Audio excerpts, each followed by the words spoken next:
Hi, I'm Lisa Gonzalez, Chief Business Officer here in the Mount Diablo Unified School District. In this week's version of Ask the CBO, we're going to take a look at enrollment and how it affects funding and how meal applications play into funding. It's a big question that many of you had, so I'm here to answer it. So let's start with some real basic terms: enrollment and funding. Enrollment is the number of students who are on teachers' rosters assigned to a school site. Each student counts as one. Average daily attendance is the percentage of students who are in school on a given day. So for example, Miss Kim has a third grade classroom and she has 30 students, and on a given day, only 20 of them are there. We only receive funding for the 20 students who are in class. Now, I do need to tell you, we do receive funding if a child is out for 5 consecutive days or more and fills out an independent study application. So it's really important to do that because that does help us. So now we're going to jump into something that is called unduplicated pupil count. And this is an old graphic, so kind of ignore the numbers, but you get the concept. But it allows us to go a little deeper, and I really like this one. So if there are 10 students in an elementary school district, in an elementary classroom, the concept becomes pretty clear. Students are often categorized into certain groups depending on the forms that parents fill out. So for example, English learners, low income, homeless, students in the foster system, they are students who often need additional services, and so the state provides us that supplemental funding to assist specific groups of students. We call that our unduplicated pupil count. And for every student, they can only be counted once. So if they are an English learner and low income and homeless, they only count for one. But that one number is really important because with it comes additional funding. So let's see how that works here in Mount Diablo. This chart shows 5 years of enrollment data taken on the first Wednesday in October. Every school district in the state does this. Same day, same way to calculate. I want you to focus with me on the 2019-2020 school year.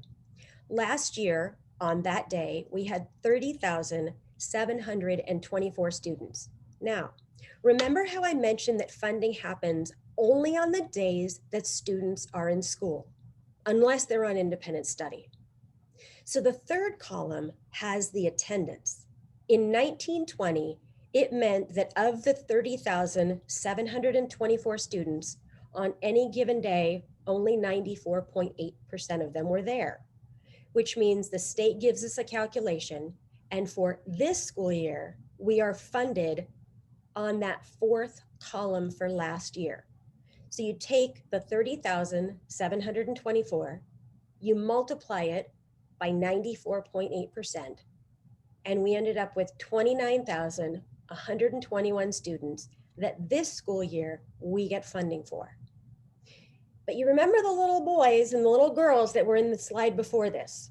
Some of those students receive additional funding to help us support them with their learning. So the difference that we saw this year was, even though we had a drop in attendance, we had a pretty large decrease in the unduplicated pupil count. If you look up in the very top, we have 1,395 fewer students, UPC, than we did last year. You multiply that by $800 each, which is approximately what the state gives us for additional services. That means we were looking at a $1.12 million loss next year. Except it doesn't just challenge us for 1 year. It's actually a 3-year average, which means it's going to affect us in the 21-22 school year, 22-23, and 23-24. Now, you see the little asterisk down on the bottom. It says estimates for 2021 because we don't get our final count until March. So it gives us a little bit of time, and we do see that our attendance is increasing, and that's helpful, but that UPC was something that was fairly alarming. So how do meal forms factor in? Got two columns here. The reduction you saw on the previous page brings us to meal applications and why we really made a big push to get the alternate income forms turned in. Students who are low income qualify for free and reduced meals by having their family fill out a form every year. The federal government tells us what the qualified home income amount is, so parents fill it out, and we simply take the numbers and put it into a system. That's it. Now, back in December and since then, we've really been pushing to get families to return something called an alternate income form. And the reason this is important is because it is one more legal way that the state has given us an opportunity to try to get that UPC number higher. And they went to special measures this year by allowing school districts to collect information by telephone. We just have to log who we talk to. And the reason that that was important is because although it doesn't help students qualify for free and reduced meals, it again helps us with that low income data for the money that we get from the state. But there's one more point. And the reason we really made a push for these funds is because we know that we're going to be reduced in funding next year by at least $1.12 million. But we're also in the middle of a pandemic. And if you've seen the reports about unemployment, about businesses closing, about housing costs dropping, I mean, a lot of things have gone on with our economy, and we know that it has affected our families.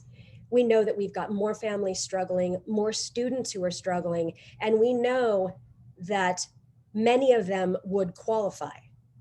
And again, it's a number system. We ask for numbers, we put the calculation in, and the state tells us whether there's a qualification there or not.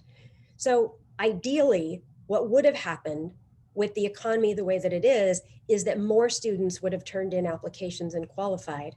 So we made a push to try to get those additional funds in.